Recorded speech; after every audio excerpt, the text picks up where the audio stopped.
I chose NYU for a variety of reasons. I was really interested in living in New York City, frankly.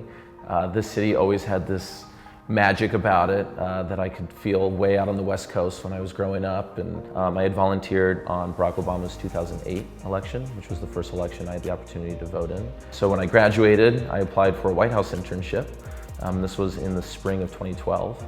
And I got that at the White House and leveraged that into a full-time job. And I spent almost 4.5 years there in totality, and I got to do some work with outreach efforts on the Affordable Care Act, which I cared a great deal about.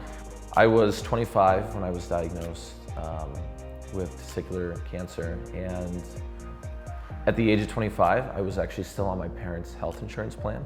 And I actually turned 26 in the middle of my chemotherapy. And, this is something my doctor had actually told me. He said, you're very lucky that this law is now in place because here you are 26 years old and you have a pre-existing condition for the rest of your life.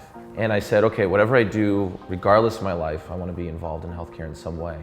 And so coming to Stern, it's been really great because I've been able to take a few healthcare classes, including healthcare economics. And basically you get to learn, what are the incentives of the providers and the insurers, and what does it look like from a business and economic perspective. Part of the reason why I wanted to get my MBA was to learn, what are the motivations of this industry? What are the motivations of business at large? Because if I'm theoretically going to be a change agent in this space, I have to understand that language and understand how that works. Living in New York has felt more like a dream than a reality. Washington Square Park is one of my favorite places to just hang out between classes or before a test or to enjoy a cup of coffee.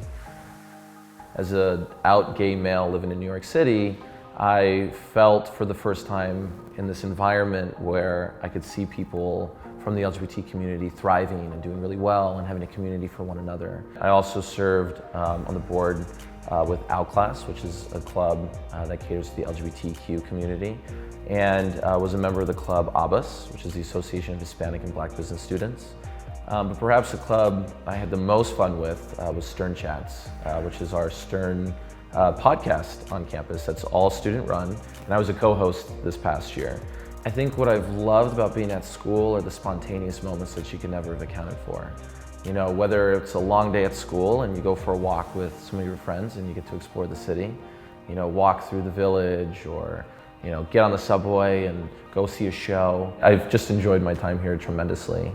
And I try to live my life with no regrets, and so what could have been, try not to think about it too much, but rather really celebrate the things that I'm a part of, Stern being the big one.